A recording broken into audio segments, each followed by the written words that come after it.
me about my thing. Just do your thing and be cool. Cause I know exactly whose I am. Don't worry about it, homie, do you. Cause I've been rapping for a minute now. Used to walk around dead, but I'm living now. I'm just being myself. And evidently people gon' hate when you coming with a different sound. So don't question me about my thing. Just do your thing and be cool. Cause I know exactly whose I am. Don't worry about it, homie, do you. Cause I've been rapping for a minute now. Used to walk around dead, but I'm living now. I'm just being myself. And evidently people gon' hate when you coming with a different. What's up, my tokers, jokers, and smokers? I'm back. It's Rodney in the building with my dude, Chris, from the Dinner with Schmucks podcast. Chris, welcome to the show, dude. Yeah, thanks, man. Happy to be here. Happy to finally be here. We've been talking about this for quite a while. Far too long, far too long. It's almost like, you know, you sail away on the pirate ship that is everything culinary and weed and that haze of smoke, you know, and then you return once a year for, you know what I mean, on 420. But yeah, what have you been up to, dude? I seen you were bouncing from a few states here doing some stuff there. Yeah, I mean, we've been back up in Pennsylvania now for a while, for a couple years, but we're starting to get the podcast back up and running. Kind of a cool hookup here coming on your show, to kind of get it back out there. But it's been a busy last summer and the fall that we really took a lot of time off, a lot of unplanned time off. So we released like 2 episodes over the last, I don't know, 6 months or whatever. So we're trying to get back into it, try to get back to like somewhat, at least a bi-weekly schedule. We cannot go back to doing weekly podcasts. Life is just too hectic now, being a father, owning a business, trying to do this on the side. I play in a band now, and that takes up a week, especially in the summertime. That's probably what kind of derailed everything. Was all my free time was kind of, anytime we had on the weekends was kind of devoted to that. So we had to stop recording then, and it's just a lot. So that's what we've been up to. We're excited to get back. We're going to do a happy hour episode coming up here for 420 and of go from there. Dude, that's, you know, it's funny because we say, I started this 2 or 3 years ago, when in reality, like, that sounds like so much work over such short a time. You know, so many things have happened in 2 years. We started this in in the summer of 2017. Oh, okay. So you've been doing this for a while then. Yeah, and it's just that, you know, we had so much momentum heading out of 2019 into 2020. We did a live episode for our 100th episode, like right before the holidays. It was a great time. We did it at a bar in Scranton. Such a fun time. And then we had right away, as soon as we said, like, all right, we're going to take like 3 weeks off. Middle January, we're going to come back. We had guests lined up for every single episode. And then the fucking world stopped. Oh. And we kept going. We were doing them, we did virtual happy hours. Our podcast was my wife and I, and then my best friend so he would just, like this, he would be in his house, we'd be in our studio, and we'd bring everything together, and we'd do video episodes and audio episodes. And once things kind of started evening out a little bit, he started coming back to the studio. And then we moved a little further away, which was actually closer to him. And then COVID took off again and everything kind of locked down. So we kept it going. I think it was also just we really needed the break. I mean, because we were going like 5 years at that point, and just going through all of that, especially talking about it all the time, it was just exhausting. So hopefully we're mentally refreshed now, and we get back on the train as we work towards episode 200. Get it, and that 200 is something that I strive for. I don't know what episode I'm at right now. I kind of lost track along the way, but to, my followers and viewers and people that watch this, all 3 of you, you know what I'm saying? What's up, y'all? But no, seriously, thank you again. Without y'all, I couldn't do this, but, they'll get it. They'll watch the progression of the shows. They'll watch the reruns. You watch how my life develops over the course of that, So not necessarily like in case that, anything happens to me or anything, I'm not that cryptic, but in the manner of speaking of like, well, what is a podcast? When I say it's a lifestyle show, it's the point of it. It's my lifestyle, Yeah. You're going to see, everything dashed with, a cynicism at first, and then finished with a quick little smear of sarcasm or something, and it's there's parts of hypocrisy, but like, dude, 2 years ago, I would have told you to do this. Now I'm just like, would you not? You know what I mean? Like, Yeah. and it's that development. So honestly, hearing that story, hearing that flow of events, some are linear, you know what I'm saying? Yeah. And the way that it worked out gives me a little bit of hope, that just because you skip a week doesn't mean that you're done, you know what I mean? Yeah. You struck on something there that one of our good friends who's done a number of episodes with us, he was actually one of the stars of our 100th episode when he did a roast of us, Michael Scott style from The Office. But he's actually moving up to Maine later this summer, so we're going to lose him as a somewhat regular guest. But I've been known in my circle of friends since like pretty much high school as kind of like our archivist. Okay. And I recorded like all of our band concerts in school. I always had recordings of them. Video, I did a lot of video shit in high school. And then with this podcast, and he's like, it's kind of cool that you have basically an audio narration of like the last 5 years of your life. And my son's 5 years old, so it's basically kind of been like we started the podcast like 6 months after he was born, 7 months after he was born, so it's almost been like kind of, you can almost hear the stories about him growing up along the way too. It's just this cool this narration generation's VHS camcorders. Exactly. But then we also have the videos too, like on our YouTube page. We have tons of videos, and you can see even just the way we look. We've changed so much in just 5 years. Or 6 years now, or 7 years. What, I don't know. 2017 to what are we in 2023? That's 5 years. 2022, isn't it?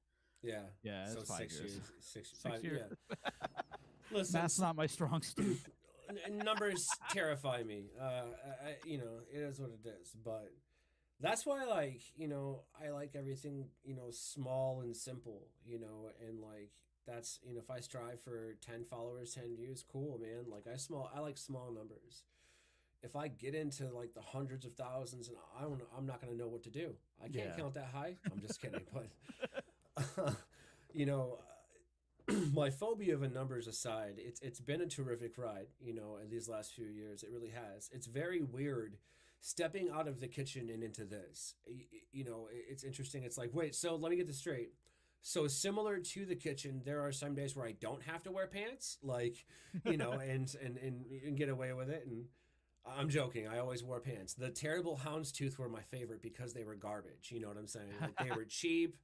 Anybody would allow you to wear them. That was like, that was your, like, I call it the Fresh Prince selection, because remember when he had the jacket and he flipped it out? Yeah. That's iconic. That was like, yo, it's the same jacket though. You can't get mad because the emblem, you can't touch me. And they're like, oh, well, or something like that. And then fast forward to the future, he smacks somebody. The point is,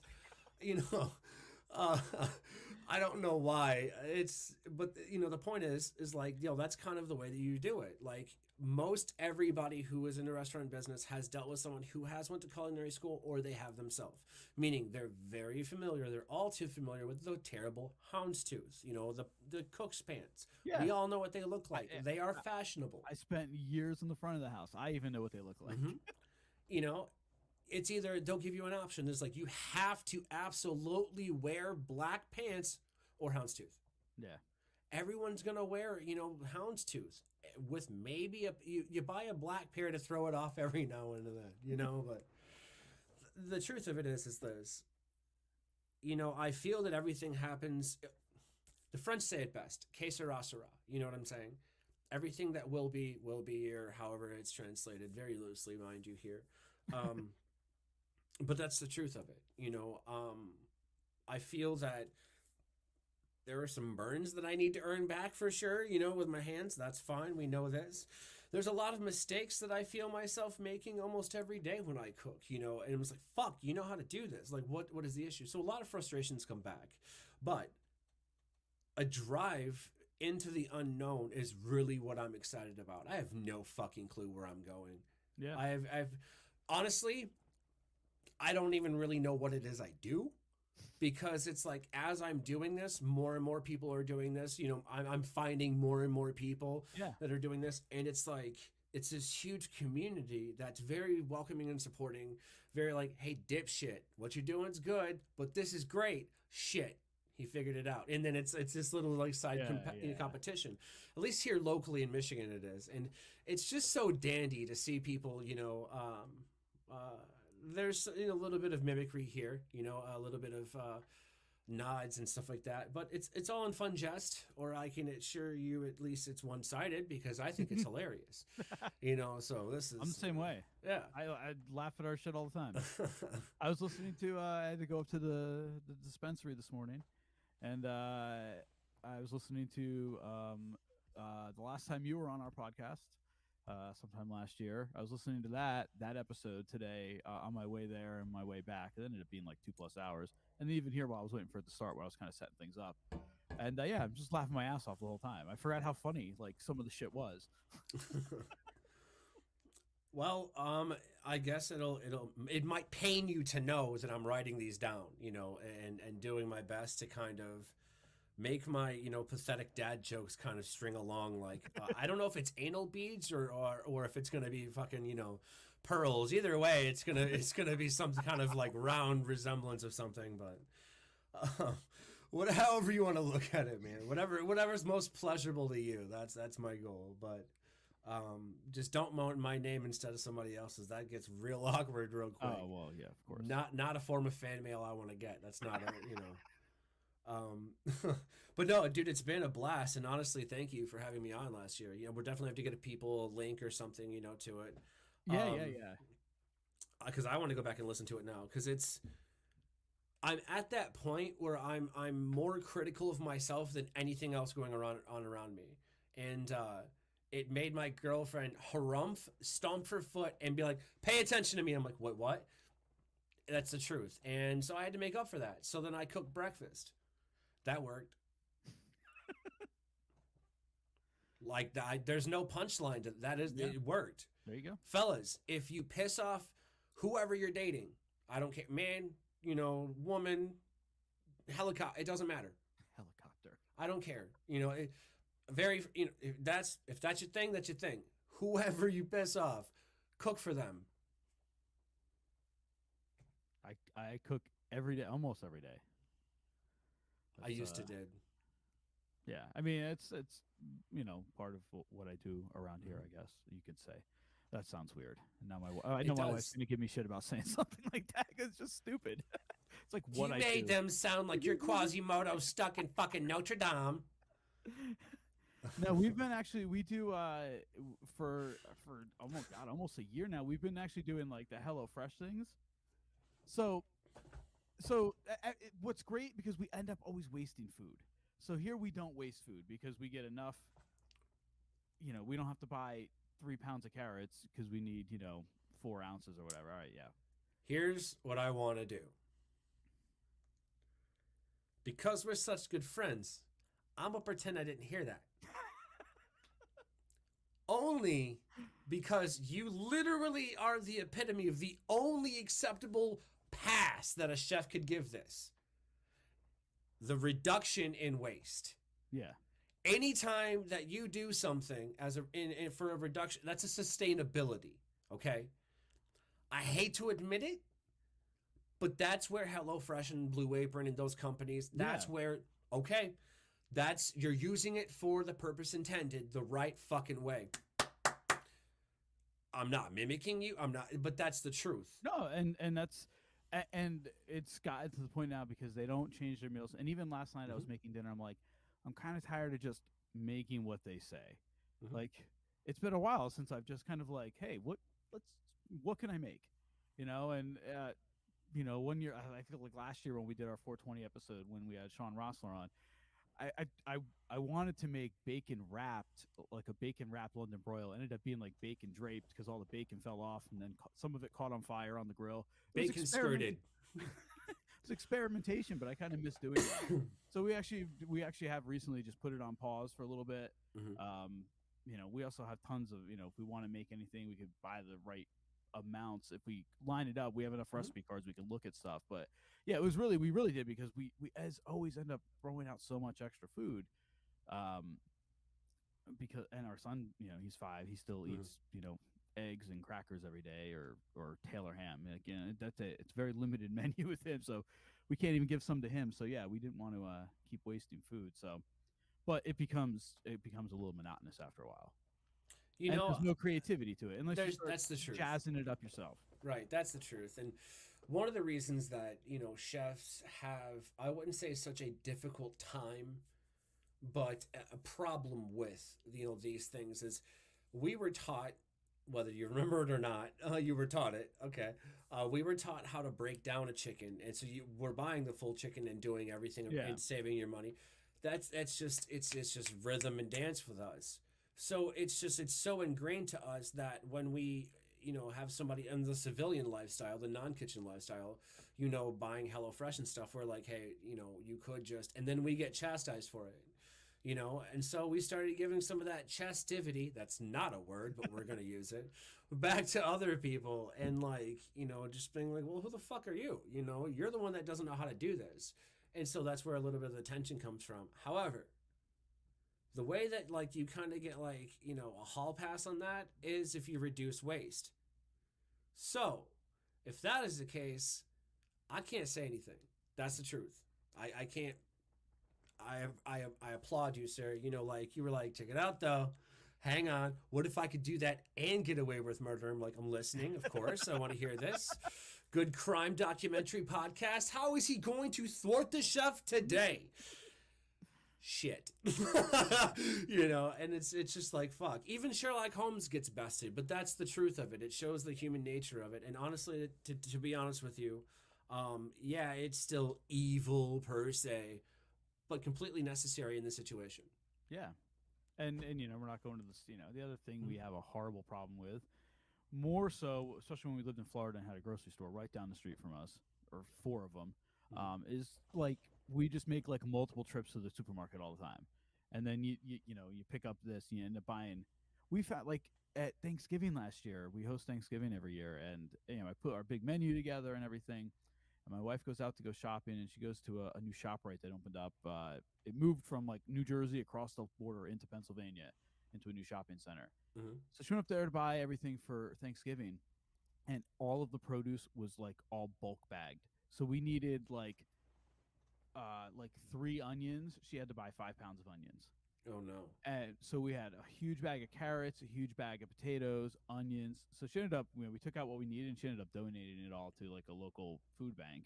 That's cool though. That's cool. Because otherwise it was just going to sit and rot. Because what are we going to need 5 pounds of fucking onions for? I need 3 of them to put inside the turkey and 1 for this side dish, And it's just, I don't know. I mean, maybe it was right when they opened up, and it was still kind of when COVID was peaking. So we haven't been up there since to see if they don't do it that way anymore. Because if not, we're not going to go there because it's ridiculous. Right. And that's they're just getting people to buy a whole bunch of shit, and then nobody uses that much unless you're buying it for a restaurant. This is true. There's also another option to do this, and I see this here locally. Donate it to people who need it. People they'll cook it up. They'll cook up certain things and and cook for whoever. They'll sell plates. That's make sure you do it legally and get your LOC and stuff. But they'll sell plates. People have turned this around. They really have. And last but not least, I've seen this all over Facebook and Instagram. People belong to groups that give food away to other people or sell it there within. Meaning, hey, I went and picked up 5 pounds of onions today. I only need 3 of these bitches. Who wants to buy the rest for, let's say, this much money? And they're like, will you bring it to me? Yeah, for this much money. And you're like, I just made $5 off onions. I'm just saying, I like watching those economics happen because it's like, I've been doing this shit for years, man. You know what I mean? And watching the price go up, y'all bitching now? Okay, damn. And it really shows a need for, how much the working industry, the culinary industry, the food business and drink and beverage and hospitality was so important to the nation. I mean, it's taken blows like Airbnbs now. Hotels, goodbye. Yeah. You know what I'm saying? Airbnbs are, people feel safer in them. They feel better in them. Now with 420 friendly ones coming around, you're done. Hilton, I don't care. You know, unless of course you're 420 friendly, which, let's face it, all hotels are 420 friendly if you're a sophisticated stoner. Yeah. All right. I If listened you know, you know. the last time we stayed in an Airbnb last summer in Georgia, and I did not feel safe in that house because none of the railings were like secure. Every time you like leaned on a railing, the whole thing fucking shook. I opened the garage door one day and the thing came off the track, twisted, and broke 3 panels of glass in it. And when we called the people, they're like, "Oh yeah, that's been acting up. Don't worry about it." What the fuck? That's some Amityville horror shit. Yeah. And the house was weird. It was this ginormous house that had all of these bedrooms. Some of them you couldn't get to some of them through one way. You had to go up different sets of stairs. I've never seen this in my life, and it wasn't operational because apparently they're getting rid of it. It had an indoor hot tub that was like, it looked like a swimming pool. So you could like stand in it. It got like 8 feet deep at one end, and it had the jets in it like a hot tub, and it was just really long. And it was at like 80s emerald green. So you know it had been there for a while. Damn. Yeah. So I don't know. I like staying in hotels. Fair enough. Breakfast in the morning. We Yeah. just stayed at we just stayed at a Hampton, last week. Yeah, you're right. Just go outside. Yeah. Take your bat box outside. That's what I do. Or stand in the bathroom under the fan. That exactly, but we weren't trying to give that trick away. Now they know. Cheese it. Oh, they know. Run. Oh, trust me, they do. Like, it was funny because during 2020, some people that I was trying to launch, some stuff doing a project with, we went to Chicago just after those riots. Like, they just stopped, and I had to push the train ride off almost a month. The lady's like, "I'm not pushing this again." She's like, "I'll refund you your money." I was like, "No, we got to do this. Like, it's we're pushing it." And so we all go. I'm not doing that again. I'm just gonna drive. I live 4 hours from there. Tell me why it was an 8-hour trip. Oh yeah, well. Anyhow, it's like a 2.5, or it's like coming back from New York to here. It's like a 4-hour train ride because of all the stops. Because they don't have an express. So yeah. So that was terrible. And then when we got there, like, everybody was so clammed up. And the problem is, like, riots just had to happen. So everybody that's with me, smokes hella weed, and it being legal, like, we're blazing up pretty much wherever, because you'd think somebody's gonna arrest somebody from out of town for weed. Good luck, bud. Yeah. They got a riot to deal with. They don't give a shit. So we're like, fuck it, and you can't smoke it. Well, we did edibles on the train, but you can't smoke in the train and shit. So 8 hours there, we didn't want to do anything but fucking sleep. And so we got there, we zonked out, and we woke up the next day, and it was like a fucking ghost town.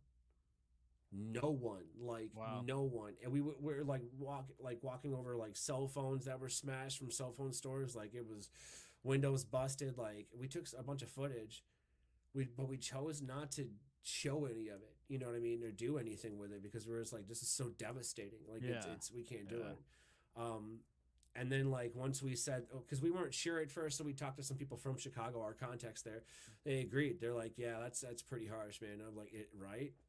And so, great time though. Very welcoming city. A lot of great Chicago people, man. Definitely check out what's going on in Chicago right now, like with weed wise. It's interesting because a lot of the politics. I think it was earlier when we were talking in the green room. You said you're a red state with a blue leader. That's exactly what seems to be the issue when cannabis comes to politics in certain states. That's the truth. Yeah. It's the truth. This is what I'm going to say to my friends who know or follow, or maybe correct me if I'm wrong, and any new information, but from last I knew, federal legalization got passed by the House, but now it's got to go to the Senate. The problem is the Senate is Republican controlled. Well, it's 50-50, but the problem is you have 2 Democrat senators that are pretty much Republicans. And they vote pretty much everything on the Republican side. I mean, they have the deciding vote on everything because they have the vice president. But right, I mean, that was one of the things Schumer said. He was he was going to get this tackled, and they just can't seem to get it. At least get it descheduled. Yeah. off of class, Schedule 1. That's that even before anything else. Do that to criminalize it, even before moving to legalization. Because then you're going to see a lot of the states go, okay, well then, yeah, we're just going to go ahead and do it. Because now we know there's not going to be federal raids, et cetera, et cetera. Because I think a lot of, probably fear that, especially, I don't know. There's still federal raids. Yeah. That's the issue. I had just heard of a dispensary here in Michigan. I'm not going into details about anything, but they just got their door kicked in and slapped with some small bullshit fine, but all of their stuff's held up, and whatever. We have the regulatory authority here, that's just pulled $5 million worth of merchandise from someone. It's not, it's not harmful to anyone. They didn't give a reason why they pulled it. They're just hanging on to it pending an investigation. An investigation of what? We can't tell you. Yeah. So it's stuff like that. So it really doesn't even actually matter at the federal level, to tell you the truth, because then part of the federal language, I believe, says, well, state by state, they can do this. Now, where the issue lies is your local jurisdictions, your local government, y'all. That's where you want to push everything, and it's good and bad here in Michigan. Michigan's kind of setting the bar, man. We're just opening up some consumption lounges. Like, we're doing a lot of firsts. Well, the reason that it's first, though, is because ain't really nobody else had the balls or the legality to do so, and it's, in my mind, I feel like, Colorado and California, I mean, everybody smoked weed. Let's face it. That's the truth. Yeah. But I think Ann Arbor popped off and we were like, oh, shit. And then finally we, put down the joint and caught up to Colorado and California and shit. But the truth of the matter is this. We're all connected. Everybody smokes weed. It's not killing people like, fentanyl or Oxycontin or any alcohol. of these other, or alcohol. I was getting there, but yeah, that's the truth. People aren't drinking and driving. Real talk, if I smoke a joint and you're like, yo, let's go to the store, I'll be like, yo, let me wait though. And you're like, what? You're like, what? Did you say what or did I say what just now? And then you don't even remember about the store. Forget what you're going to the store for. Exactly. You're like, yo, let's just call a pizza. And boom. Yeah, or stimulating the economy from your fucking couch. Now, I mean, Stoner's Dream, like DoorDash, Uber Eats, all those guys, because they'll do everything. They'll go here, here, and here, and here. Go Puff is the thing it's called up here. Oh, you got one specifically for dispensaries up there? It's not dispensaries. So there are certain dispensaries. Dispensaries that'll deliver, but it's called Go Puff. So if you want, like, let's say you need tampons and you don't want to go out, or you need condoms, like, okay, anything you need. It's like a general store that they'll deliver to your house. Ice cream, all kinds of crazy shit. And it's like, you find it a CVS basically. Exactly. It's a mobile CVS, like, and I think they run 24 hours. I'm not 100% sure. It's been a while since I used it because I was just like, I'm gonna save my money though. Like, that's the truth. I just admitted openly that I used it the once, but hey, you had to know it to try it. But here's the thing, like, what I don't like about the legalization stuff on the federal level and everything going on legalization wise is this. How come you can have people that, take pictures on their, Instagram accounts, on their Facebook accounts, the whole nine, with pounds upon pounds, flexing, beautiful women, making it look like the lifestyle, homie. I'm like big pimp, whatever, man. Yeah. I make it sound cringe because it is cringe because there's somebody locked up for 2 joints while you're flexing tons of pounds. That picture is the intent to distribute. I want to point something out. In the federal paperwork, if the federal government thinks that you have an intent to distribute, you now have no rights and they can kick in your door whenever they want. Yeah. That's what people don't understand.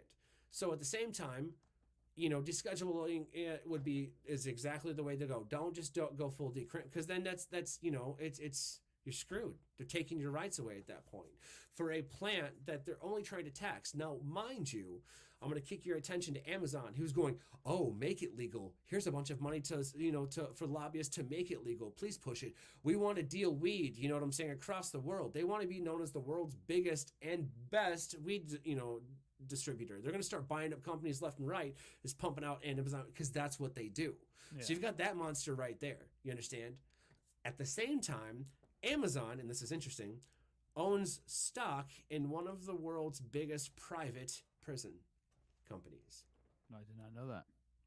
Look it up. I forget what the name of it is, and I don't want to say it right now, but I will make sure you get information.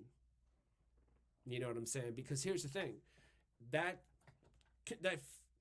the perpetual, the tautology. That is the circle. That's how they create their sustainable income by, convicting people of small, petty bullshit crimes where people peddling millions upon millions, you know what I'm saying, and investing overseas and doing that and doing this while flexing with, let's say, hundreds of pounds of cannabis while somebody just got pulled over, with a couple of joints, but because, they're a different ethnicity or they had, a problem with the law before, they're in the shit can for years. You know what I'm saying? I don't think that anybody should be in jail for weed, let alone shrooms. Now, that's a good question. I wouldn't be doing my job if I didn't ask you. Have you ever done shrooms? Yes. Do you like shrooms? Yes. I have not. So I played a music festival last fall in New York State, and they had a little shakedown street set up there, and the tent all the way at the end was selling all kinds of like CBD edibles. I think they might have had flower too, but they had THC edibles, and then they had mushroom chocolate bars.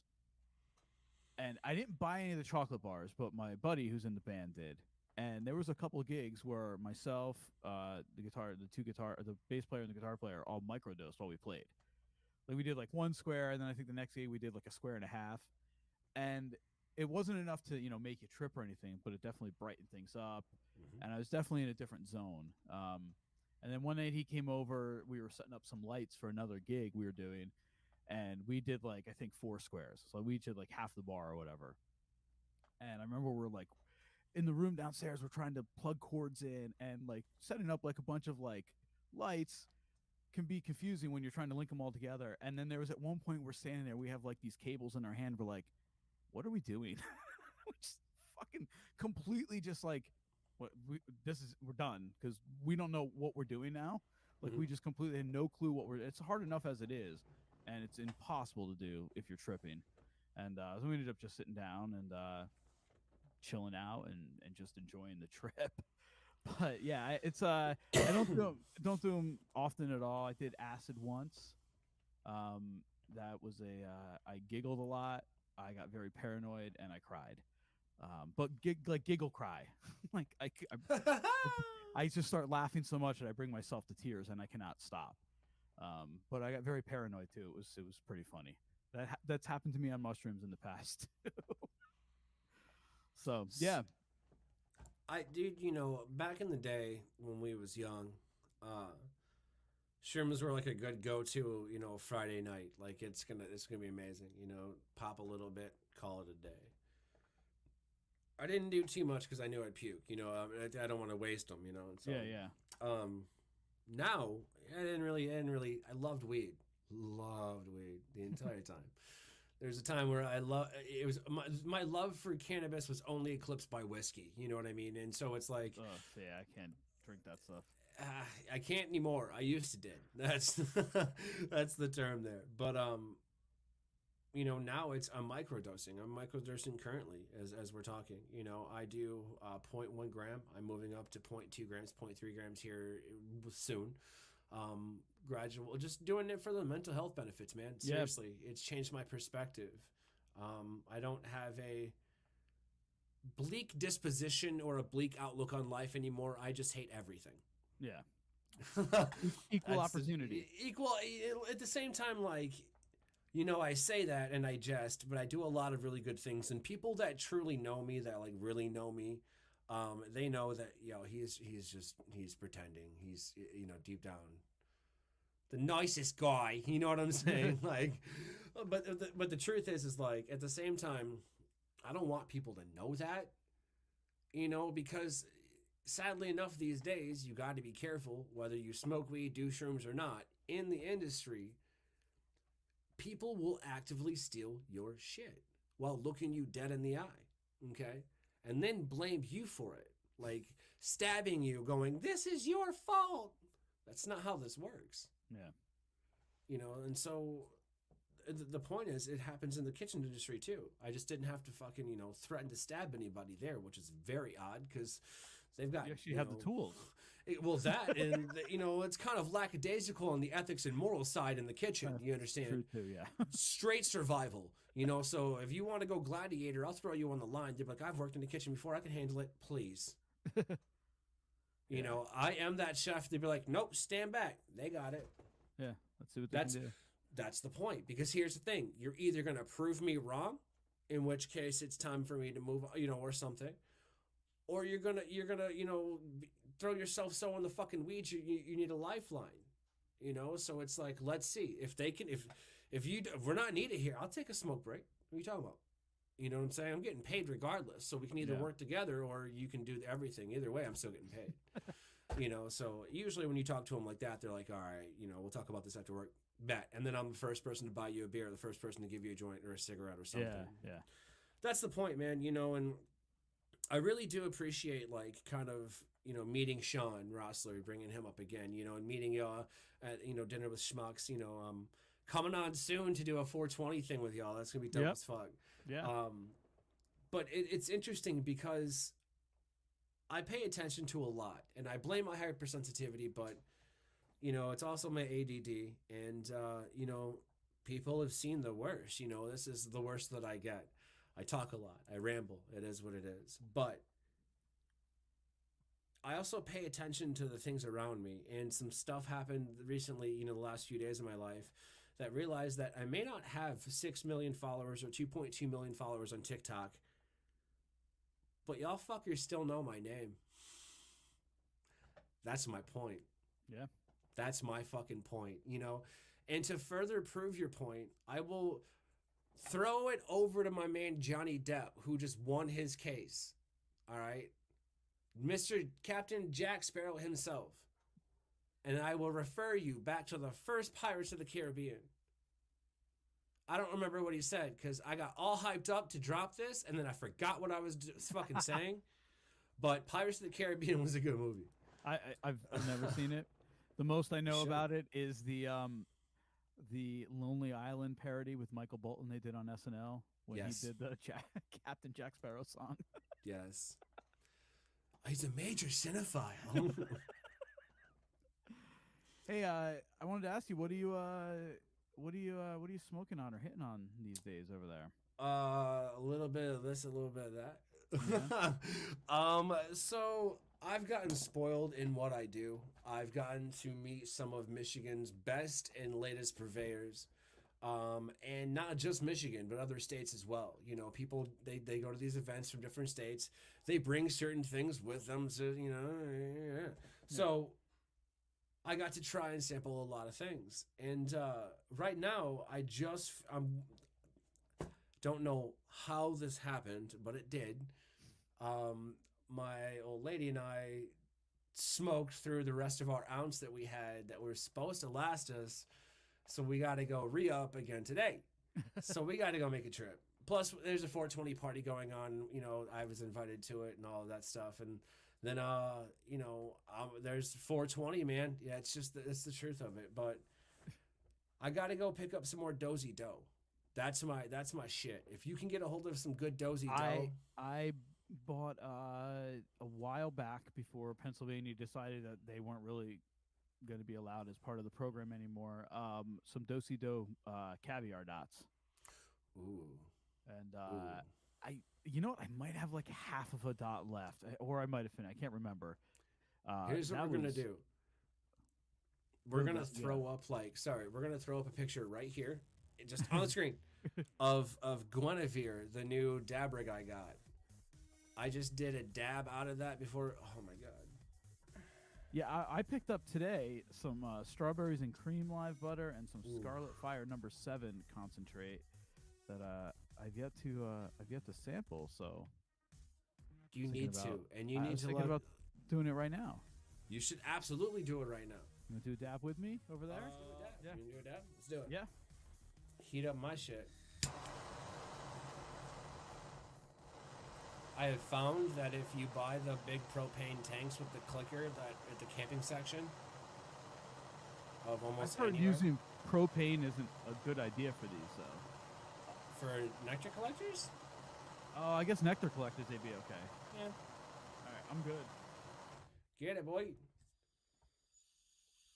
Well, I might cool down for a second because I blasted that shit red.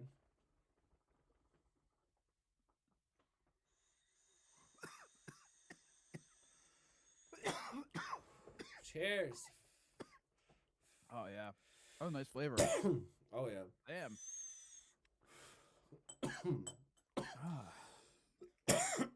So I really like these dabs I got because they're from my boy Rick, and he knows some people, you know, and that sounds very typical, but he had a, you know, he knows what he's doing. That's what I'm gonna say, and he knows people that know what they're doing. And so, like, as a chef, if I'm looking for good produce, I'm going to go to the person, being an anarchist too, who's growing the shit. You know what I'm saying? Yeah. And that's my point. So I was like, hey, man, like, I like what you have. How can I, you know, medicate with that medicine? And he's like, here, let me know what you think of this. If you like it, you know, I'll get you some more. I was like, cool. It's apparently they take, you know, they grow certain strains and sell it and stuff. They have the licenses and everything to do that. Yeah, yeah. But there's some leftover that it's just a bunch of, you know, whatever it is, and then they press it and then they get a concentrate. Yeah. And this is the concentrate. My my buddy who used to do the podcast with us, who passed away a couple years ago. He used to press. First time I ever did a dab. Mm-hmm. I mean, he used to press the shit all the time. He'd take like a flat iron and wax paper and like just heat that up and just keep pressing until he got out there and kept scraping it up and then put it in the rig and yeah, and you could do it with like I just now that's like I think another one of my friends before I moved asked me, he's like, hey, do you want to buy my dab rig? I'm gonna get rid of it. And I'm like, nah, like I'm not gonna take the time to like do all of that shit. Like I just rather, you know, put some flour in a bowl and light it. Gone, right. Now, you know, as soon as I got my card, I'm like, I can go get concentrate. I was looking at like the website. I was like, holy shit. So I ordered like a nectar collector right away because it was the last thing I was using. I'm like, this is easy and whatever. And yeah, I've been, I love the, I've bought a couple of them. I haven't been able to find them lately. The Pineapple Express in the live butter. It was, I love the flavor of it. And it's such a better flavor you get out of this. Like I don't taste it when I smoke flour. This is true because I've bought the Pineapple Express flour. I've never gotten it in like a cart or anything. I haven't been able to find that, but the concentrate I fucking loved. So we just went and picked up, and I showed it earlier as you know, Guinevere. We name everything, of course, but we picked it up to celebrate, you know, 420, and things of that nature. We got carb cap is key if you're going to pick one of those up. If you're doing a dab rig, that's seriously the truth. You'll burn your fingers otherwise. Our carb cap's neat. You know what I'm saying? Like you said, you saw in the pictures. Yeah. The only thing that I want to add to it is what's called terp pearls. Now, the purpose of this, I'm not 100% sure, but they swear it tastes better. So that's the next thing that I'm looking into. Okay. I'm very happy with the way that she hits right now. Very tasty, very pungent. But I will say this. It is night and day comparison from a nectar collector, which obviously clearly have, to an actual rig. And here's why. You heat the piss out of that nail, you know what I'm saying? So it's hotter than shit in order to get it to vaporize. Yeah. Depending on how dialed in you are and how sensitive, the temperatures vary. That's all I'm going to say, okay? Once you hit a certain temperature with terpenes, which is why they're kept in the refrigerator and things of that nature. Yeah, they burn off. You're not even, exactly, they're gone. With the dab versus the dab rig helps to, preserve those the carb cap, and it rolls in you. And that's it lubricates it. And that's why they're also, like I mentioned to you earlier, I'd like to get one, but I want one with like the electronic thing, so you can actually dial in the exact temperature, so you're not going to burn any terpenes off, and if it's not going to get too hot for you, and otherwise you're just sitting there, like you said, just heating that thing. And I picked up, and I know exactly what you're saying. I will tell you this. I don't really dabble with them because I just got into glass. Like, you know, I fell in love with my nectar collector, and I smoked so much, and it was right there that it was just, by the time I stopped, it was like, oh shit, I can get something different. We're looking at that day today. So here we are. Yeah. I can tell you this. We talked about the Seahorse earlier by Luca. Yeah. That's really, really cool. That's for on the go. That's exactly what you want. They also make, it's called the Luca Unicorn. Okay. It's supposed to mimic their version of the Puffco Peak. Okay. Okay, the Puffco Peak's like expensive as shit. Yeah, I It's saw like one today. They're like, $4. like they were, I think $3.90, $3.99 Right. or something. Yeah. Do I think they're worth it? I don't think. I don't know. I've never had one. I don't know. Do I think that my unicorn was worth it from Luca? No, and I paid $1.75 for that. So if that didn't work, I mean, and I followed the, you know, everything to a T, you know, but they just, it is what it is. Maybe that one does. I don't know. The point is, I feel that with glass, you get a longer life out of it as long as you don't fucking drop it. Yeah. And it's just easier to clean, I feel. People will argue, well, how much easier does it get with an alcohol wipe and a Q-tip inside of a ceramic dish? And you're not wrong. But at the same time, like, you can't, like, there's no beauty to these dippers if that's the case. Like, I haven't found one and I'm just like, yo, that's dope as shit. You know what I'm saying? Whereas with the glasses, like, that's intricate as fuck. And, like, you're like, but where do the bubbles come from or something, you know? And you find these you know, reflective, intricate, you know. These things are just more utilitarian. 100%. 100%. Yeah, they're exactly there. They're easy. You know, they're small. Especially if you have kids or something, you can just put it away and it's not out. Yeah. One and done. Yeah. Well, maybe not done. One and I'll do one in a minute, but you know, I was gonna ask you something, and I've now fucking completely spaced. Shit. Oh, I'm sorry. I was gonna say, you know, talking about vaporizer. So, like one of the, we were kind of talking about a little bit some of the weird laws and everything. The medical program in Pennsylvania, you can buy flower, but you are not permitted to smoke it. It is to be ground up and vaped or, you know, cooked with. So most of our flour is very dry, which, you know, kind of stinks. But I know I've had like a couple of little like handheld vaporizers, and you know, right, like dry vapes or something. Yeah. But I remember it's only been, I think I've only ever done this once. But one of like the old school ones that like fill up the fucking plastic bags. Yeah, the lungs. Yeah. Oh my God. Yeah. I remember the first time I used one of those. That thing fucking hit me. And now I was so excited. I'm like, I should get one of those. And I'm like, fuck, they're expensive. I worked in the kitchen. So up here we have this drink called Faygo. I'm sure you've heard of it. Yeah. If you listen to ICP once, you've heard of it. It's not far from the truth. You'll find out. I worked with a ton of Michigan people when I was in Florida, so. Faygo. Yeah. So we would go buy any Faygo bottle, and a 3-liter version will do. You can get those, you know, at certain stores. And they used to make, I don't know if they still, but it used to be a 3-liter for 99 cents. Bottles. Yeah. Hell yeah. Everybody gets everything for the rest of the night. We're going to go play some fucking D&D or, you know, something. We're going to get stoned as shit. We're going to make a lung. Well, that translated to I started working with these people. So then we also took one to work, and, you know, the manager was like, promise me you don't smoke crack out of that. We're like, it's just weed. He's like, we don't give a shit. You know what I mean? Because he didn't know. Like, he didn't smoke. And you saw, like, the ash at the top where we made the, you know. Yeah. So the idea here is this. You cut the bag, I wouldn't say in half. I would probably say in 3/4. You know what I'm saying? So you want, like, it looks like the tip of a broken condom, if you will, without the jizz in it, you know. And you take that and you...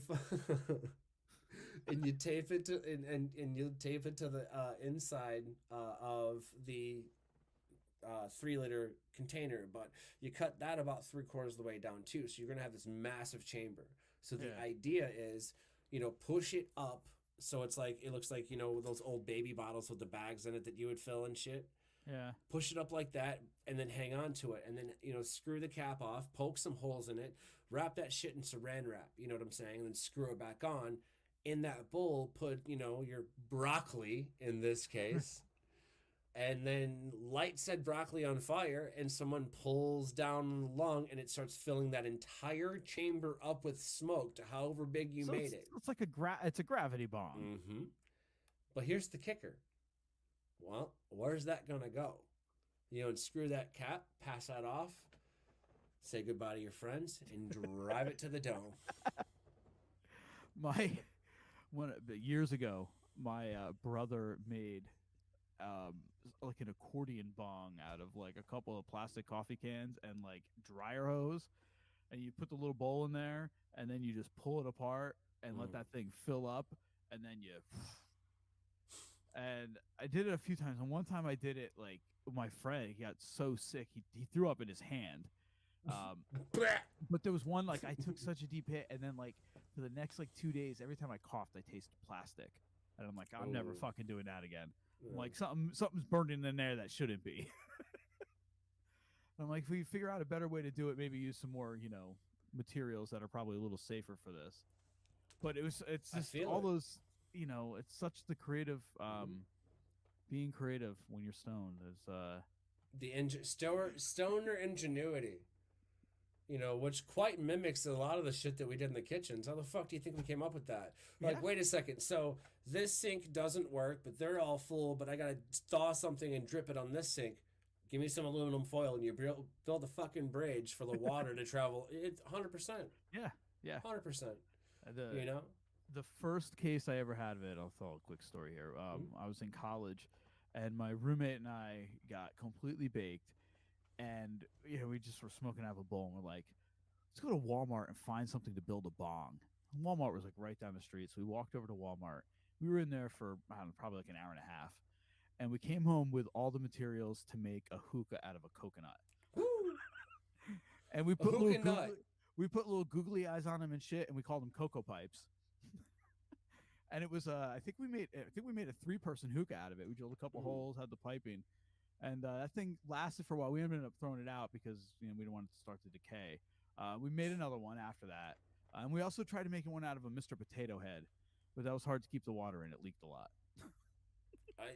With Easter just passing, everybody's smoking out of chocolate rabbits and shit. I have not seen that.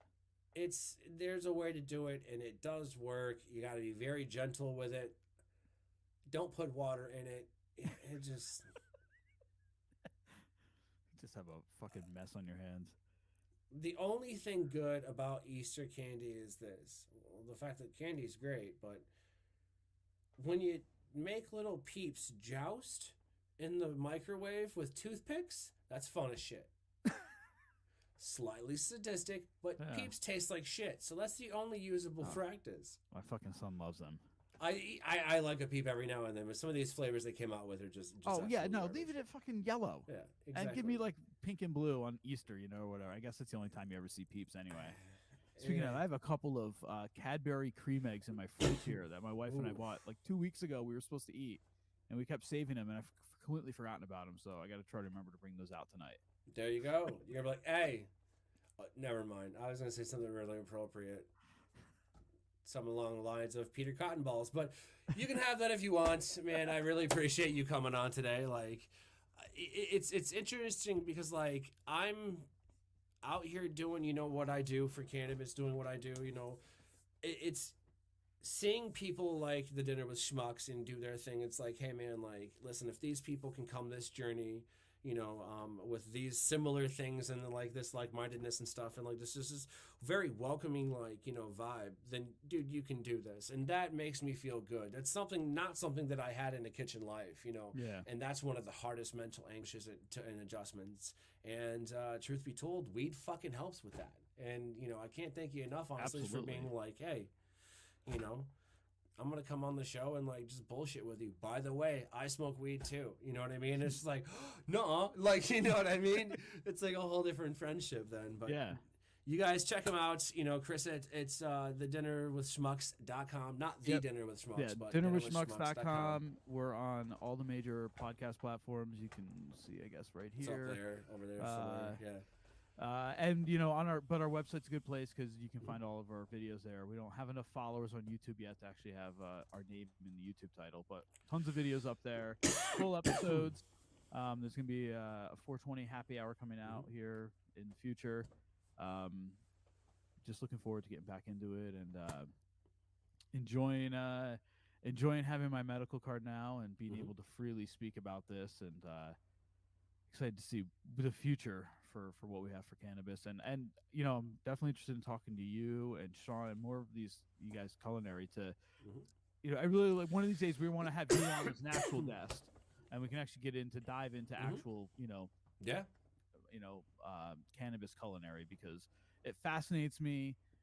I actually heard somebody talking about in a line, and we talked about this a little last year.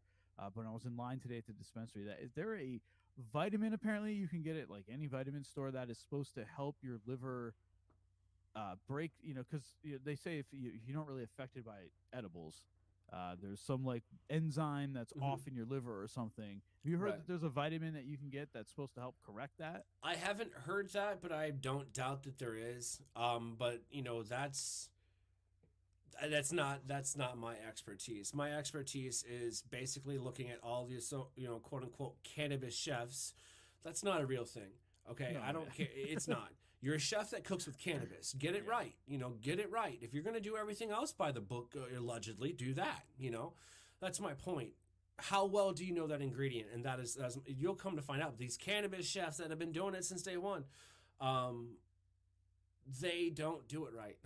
They're like, yeah, but you get blasted. No, you don't. You know, I don't think that you understand what you're doing. Yeah, you spoke about that when you're on. You know the right levels. I mean, yeah, I love speaking to people like you because you're so knowledgeable about the plant itself and everything. And same thing with our dearly departed friend Buford. Same thing.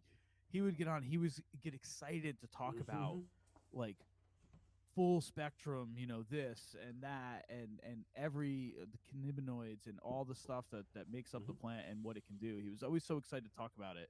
And I immediately noticed that with you when we talked to you the first time, and I check in on the show here and there, and I know we've been trying to set this up for a while, and the planet's kind of aligned. We here. smoke weed, man. What do you expect? Exactly. The planet's kind of aligned, and no, it was great talking to you. Last being on, and looking forward to you joining our shindig at later on, and we'll do podcastception. Yeah, we'll just turn it around. And like I said, we'll have you. We definitely want to have you on as a regular guest, and let's do it. Kind of really dive into what you do. Let's do it, man. I mean, I've got this series coming up. I just started it with my debut last week. I'm not 100% sure exactly what I'm going to do, but I wanted to give people an idea of where I'm starting. You know what I mean? Like, hey, okay, remember that debut I did? And I hope this is what I'm saying in 2 months. Be like, that's cool, but this is so much better. You know, I just want to have something to tell people, hey, I'm still working on this, Along the way, you'll notice a few things have changed. We've dropped some words. I don't want to call it, culinary cannabis anymore. I don't want to limit that. So it's culinary and cannabis. Because the truth is, there's people that across America who will just, eat the plant themselves and then, make certain things, but none of it has any THC in it. Yeah. So you can't, it's still cannabis, but they're not putting it in their food, but everything else has hemp in it or whatever have you. But that's my point. So I want to kind of really, clear up the smoke on all of that while incorporating food, giving a real intimate vibe, from across the table of these people doing these things that no one ever knew of. There's people studying phytoremediation right now. For those of you who don't know, there is a huge company that, ruined a lot of what we know is growing farmland in America just by putting chemicals in the soil. You know what I'm saying? Phytoremediation fixes that. Why aren't we funding this type of thing? Because it was illegal. Was it though? And so it's like this whole conspiracy theory. It is what it is, but that's what makes me relevant. So I don't really again know what it is that I do.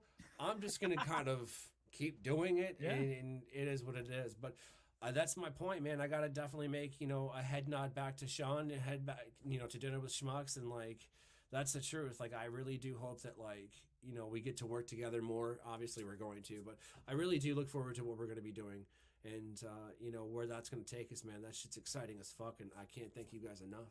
Yeah, no, thank you very much. Absolutely. But my tokers, my jokers, my smokers, we'll catch y'all on the flip. I'm Rodney. This is my dude, Chris. Check him out. dinnerwithschmucks.com. If you don't, you a hoe. You're not a hoe. I was kidding. You're very pretty, but do all of that. Peace. See you guys.